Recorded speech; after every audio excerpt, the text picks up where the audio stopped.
Assalamualaikum warahmatullahi wabarakatuh. Perkenalkan, nama saya Nada Salsabila dengan NIM 23105141200013. Di sini saya akan menjelaskan tentang uji Ki-Cochrane. Apa itu uji Ki-Cochrane? Uji Ki-Cochrane adalah metode statistik non-parametrik yang digunakan untuk menganalisis data kualitatif terkelompok, di mana data tersebut berbentuk biner, ya atau tidak, sukses atau gagal. Uji ini digunakan untuk mengetahui apakah ada perbedaan signifikan dalam proporsi dari beberapa kelompok yang dibandingkan. Apa tujuan uji Ki-Cochrane? Tujuannya yaitu, pertama, menilai apakah ada perbedaan signifikan dalam variabel kategoris di antara beberapa kelompok atau perlakuan. Yang kedua, menguji hipotesis bahwa proporsi respon dalam setiap kelompok adalah sama. Yang ketiga, memastikan apakah suatu perlakuan memiliki efek signifikan pada hasil tertentu. Selanjutnya ada teori uji.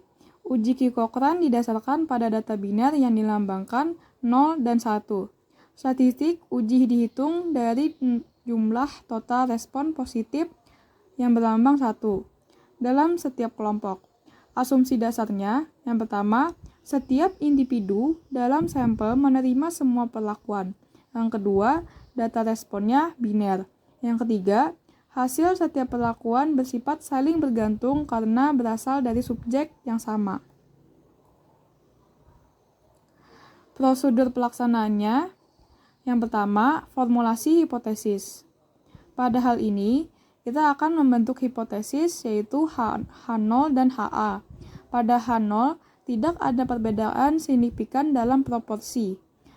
Pada HA, ada perbedaan signifikan dalam proporsi.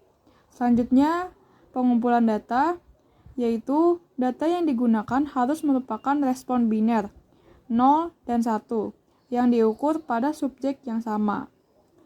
Selanjutnya, perhitungan statistik Ki, hitung total respon positif untuk setiap kelompok, dan gunakan rumus statistik Ki untuk menghitung nilai uji Ki-Cochrane.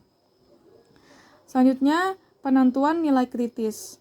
Bandingkan nilai Ki dengan distribusi dengan derajat kebebasan.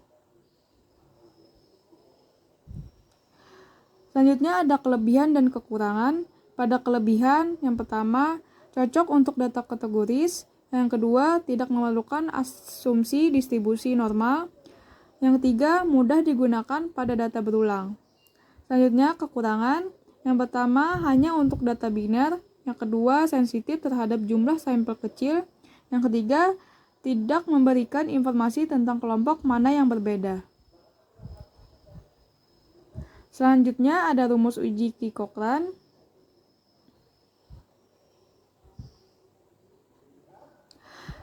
Ada contoh kasus yang saya ambil yaitu bagian pemasaran sebuah perusahaan ingin mengetahui model kemasan produk X yang paling disukai oleh konsumen. Ia membuat 3 model kemasan A, B, dan C untuk produk X tersebut. Sampel yang digunakan sebanyak 18 konsumen. Hasil wawancara, jawaban suka diberi skor 1 dan jawaban tidak suka diberi skor 0. Sebagai berikut. Berikut ada tabelnya.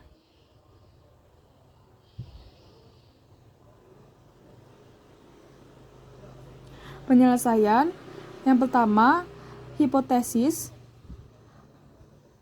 Saya akan membentuk H0 dan HA, yaitu H0-nya tidak ada perbedaan signifikan dan HA-nya terdapat perbedaan signifikan. Selanjutnya, kita akan menguji statistik Ki-Cochrane dengan taraf nyata alfa 0,05. Selanjutnya, saya akan memasukkan pada rumus dan yang hasilnya 16,7. Selanjutnya, untuk derajat bebas, K kurang 1, yaitu hasilnya 2, dan taraf signifikan alfa 0,05, diperoleh nilai C kuadrat, yaitu 5,991.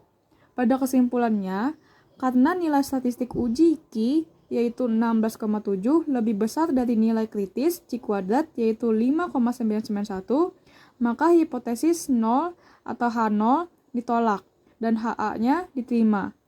Artinya, dapat disimpulkan bahwa terdapat perbedaan yang signifikan dalam preferensi konsumen terhadap ketiga kemasan yang berbeda. Dengan kata lain, tidak semua kemasan memiliki tingkat kesukaan yang sama di mata konsumen. Sekian dari penjelasan saya. Wassalamualaikum warahmatullahi wabarakatuh.